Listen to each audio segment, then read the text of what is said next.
New Jersey Devils GM Tom Fitzgerald spoke to the media today about the team's decision to fire head coach Lindy Ruff. So let's break down the press conference with Trey Matthews, host of the Locked On Devils podcast.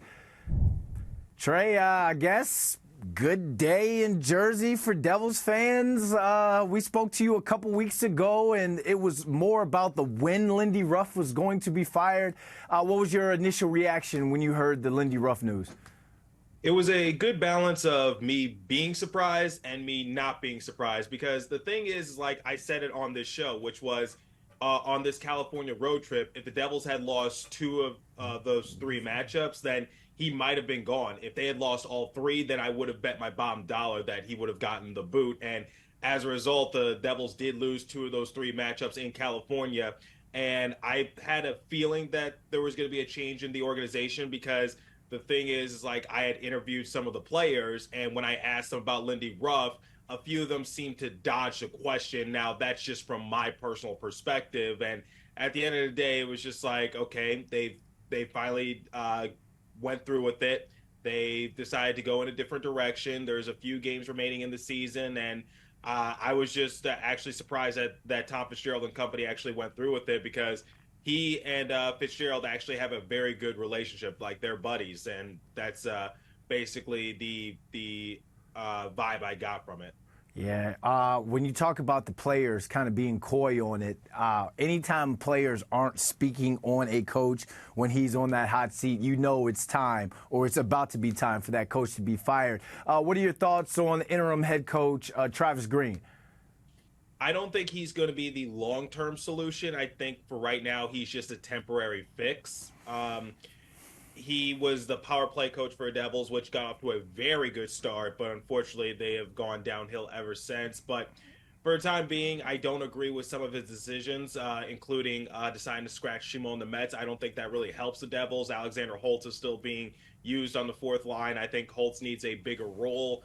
At the end of the day, I don't expect too drastic of changes, but just those couple of changes that he's already made have me scratching my head a little bit. But we'll see what happens. But for the time being, he is an interim head coach. He's not. I don't think he's going to be the long-term solution. I think this is an off-season fix you do when that time comes. All right, I want to break down some quotes that Tom Fitzgerald said today at the press conference.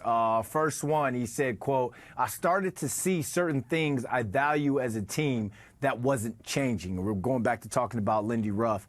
Can you break that down for us? What were those certain things that he values that weren't changing under Ruff? Well, the thing is like some circumstances haven't gone Lindy's way, including the amount of injuries that this team has dealt with. But I've said it on this show. I've said it on my show. This team is too talented to be in the position that they're currently in.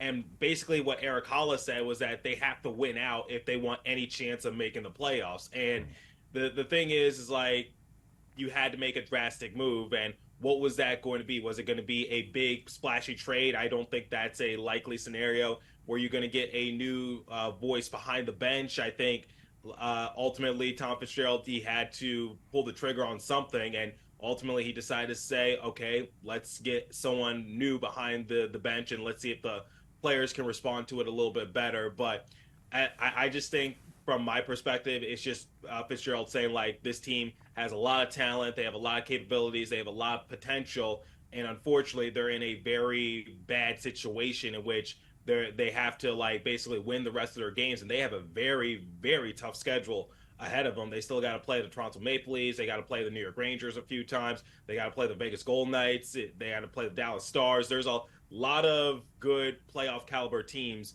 ahead for the Devils to face, and ultimately it's going to come down to the wire if they do win most of those matchups. Oh, we're going to talk about the remaining schedule. Don't you worry about that. But I want to touch on something you said about a big splashy trade. Fitzgerald talked about being in the market for a goaltender. The NHL trade deadline's coming up in a couple days. Are there any names out there, goaltender-wise, that you think would be a great fit for this squad and worth trading for, possibly?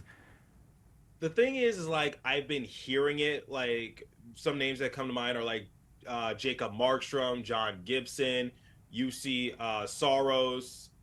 There's just basically a few names out there that the Devils have been linked to. But if you had to ask me on a personal level, I don't think it's likely to happen because it's definitely a situation in which goaltending, the market is pretty spread thin, and you're going to have to sacrifice a lot in order to get those players' services. So I think for the time being, I don't anticipate for the Devils to make a splashy move, and I don't think it's worth gutting your team to get that specific player. I think this is going to have to be an off-season fix to see what else is available and what the value of those players might be once they have 1 year less on their contract, if that makes sense. But I know Tom Fitzgerald, he's interested. I know those phone lines are buzzing, but I don't know if it's actually going to come into fruition because for this season, there's no guarantee the Devils make the playoffs. So do you really want to gut your team with the risk of missing out?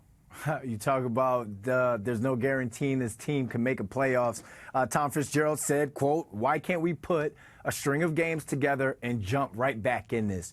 You think that's GM talk and wishful thinking, or you really think this change within the leadership can get this team, quote, right back in this?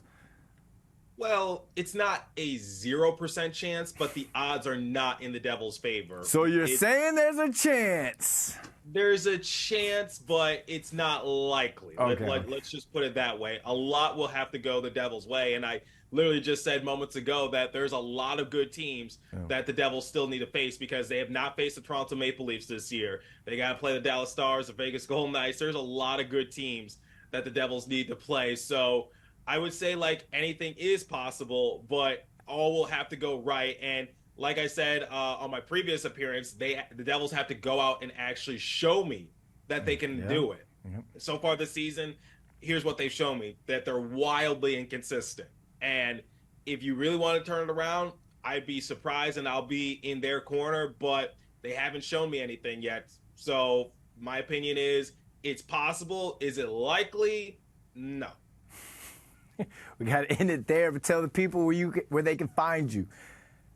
You can find me on social media, Twitter or X or wherever you call it, at Trey Matt4. You can find my show, Locked On Devils, available on YouTube and wherever you get your podcast from. Thanks for hopping on with us, my man. Thank you, Brandon.